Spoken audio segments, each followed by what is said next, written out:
and it's important to understand how to care for them properly. Attorney David Aylor joins us with more on the responsibilities that come with having a dog.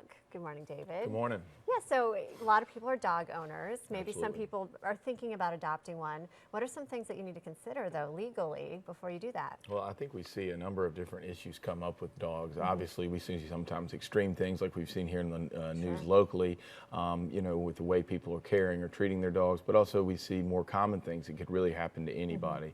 One example, of course, is when people leave their dogs in their cars. We're getting right now into the temperatures that are slowly but surely creeping up to, almost 100 with the humidity. And a lot of times people will be taking their dogs around while they're running errands or picking things up and, maybe want to run into a store real quick. And because of different issues, a lot of places don't allow dogs.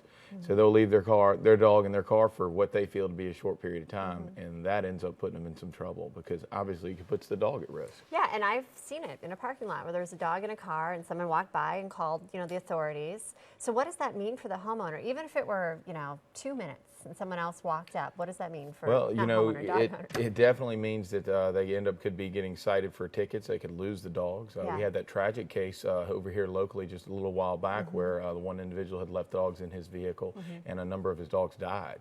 Wow. So those are the type of things that, not only are you going to have some public scorn, of course, come from it, you can actually have some legal troubles. Yeah, so don't, bottom line, obviously, don't do it. Yeah, even just if don't it's do for it. a minute, don't do it. It's just not worth it. Yeah, so now let's speak about a dog that maybe gets loose from your home and bites someone or harms a neighbor.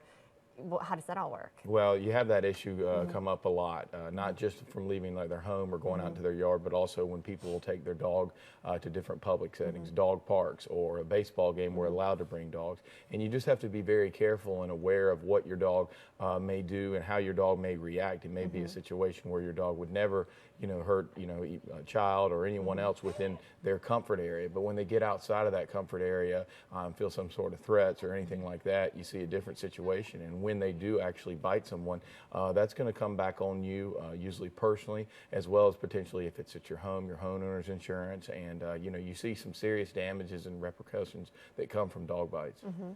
And something a little lesser of a problem, more of a nuisance, I should say, yapping or barking dogs. I know people call the cops and they complain about it. They complain to their neighbors. Are there legal repercussions with that? I think you see two things. You see HOAs sometimes that have rules and issues with that just within neighborhoods, but also, you can actually get a ticket, of just no difference of any other type of noise ordinance violation, whether it be music or a party or that sort of thing, if it is your dog. So, a lot of the things that I see within my office, whether I'm representing somebody that's been a victim or I'm trying to help somebody that had a dog issue, is it's a lot of common courtesy things and a lot of things that are just not paid enough attention to. They're just not really thinking, and then something really unfortunate happens. And sometimes you see some real serious injuries related to the dog biting side.